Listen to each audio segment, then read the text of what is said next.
আমাদের যে বক্তব্য সেই বক্তব্য দেওয়ার ক্ষেত্রে বিভিন্ন প্রতিবন্ধকতা আমরা ফেস করেছি। আমি নিজে একটা প্রোগ্রামের অনুমোদনের জন্য কমপক্ষে 20 বার প্রশাসনের দরবারে দরবারে আমি ঘুরেছি, কিন্তু আমাদেরকে অনুমতি দেওয়া হয় নাই। বহু কষ্টে আমরা, অনেক কষ্ট করে আমরা একটা প্রোগ্রামের অনুমতি পেয়েছি। আমরা তাও একটা হল রুমের মধ্যে, আমাদেরকে বলছে না বাইরে কথা বলা যাবে না।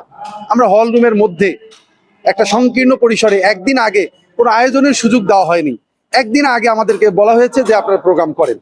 এইভাবে আমাদেরকে প্রোগ্রামে বিভিন্ন সময় আমাদের প্রতিবন্ধকতা সৃষ্টি করে রাখা হয়েছে।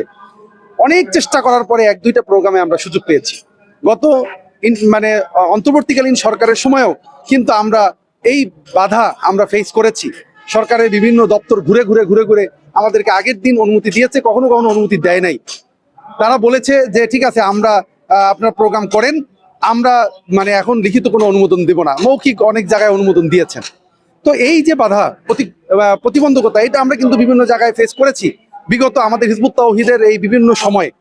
তো আমাদের এই বাধার মধ্যে আসলে আরেকটা বাধা সৃষ্টি হয়েছে বিভিন্ন জায়গায়, একটা উগ্রবাদী গোষ্ঠী। এটা শুধু আমাদের ক্ষেত্রে না, গুটি কয়েক উগ্রবাদী গোষ্ঠী তারা বাংলাদেশে বিভিন্ন শ্রেণী পেশার মানুষের উপরে হামলা করেছে। আমরা দেখেছি যে প্রথম আলোর উপরে হামলা করেছে, ডেইলি স্টারের উপরে হামলা করেছে, বিভিন্ন মাজারে হামলা করেছে। তো ঘটনা হচ্ছে বাংলাদেশে মত প্রকাশের স্বাধীনতা, বাক স্বাধীনতা, এই কথাটা সবাই বলেন, যারাই ক্ষমতায় আসেন তারাই বলেন যে হ্যাঁ বাক স্বাধীনতার মানে সুযোগ দেওয়া হবে, প্রত্যেকে তাদের অধিকার, কথা বলার অধিকার পাবে। কিন্তু দিন শেষে দেখা যাচ্ছে যে আমরা বিভিন্ন সময় অধিকার পাইনি। তো আমরা বর্তমান যিনি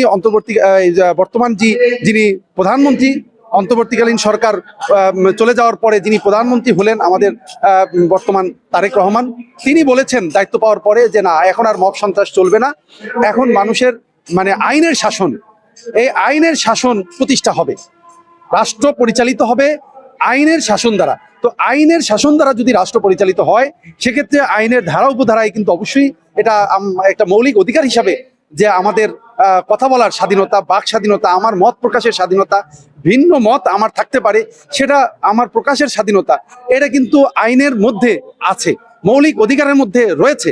তো প্রধানমন্ত্রী তিনি যে আইনের শাসনের কথা বলেছেন, সেই কথার মধ্যে যদি তিনি থাকেন, তাহলে আশা করছি যে আমরা আমাদের বক্তব্য, আমাদের কথা আমরা মাঠে ময়দানে আমরা বলতে পারবো, আমাদের কথা বলার সুযোগ আমরা পাবো।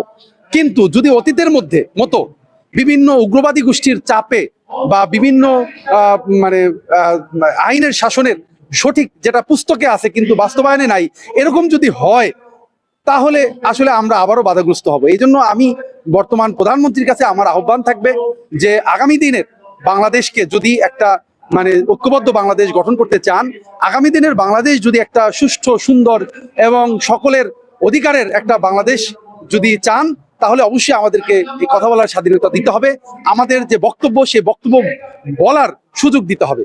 এখন সেক্ষেত্রে যদি কোনো উগ্রবাদী গোষ্ঠী প্রতিবন্ধকতা সৃষ্টি করে, সেক্ষেত্রে আমার মৌলিক অধিকার, বাংলাদেশের সরকারের এটা আমার কাছে আমার দাবি থাকবে, তারা সেক্ষেত্রে কাঙ্ক্ষিত তাদের যে হস্তক্ষেপ সেটা করবেন। যারা কোনো আইন ভঙ্গের কাজ করবেন তাদের বিরুদ্ধে আইনানুগ ব্যবস্থা তারা গ্রহণ করবেন। এই আশা আমি বর্তমান প্রধানমন্ত্রীর কাছে আমি রাখছি।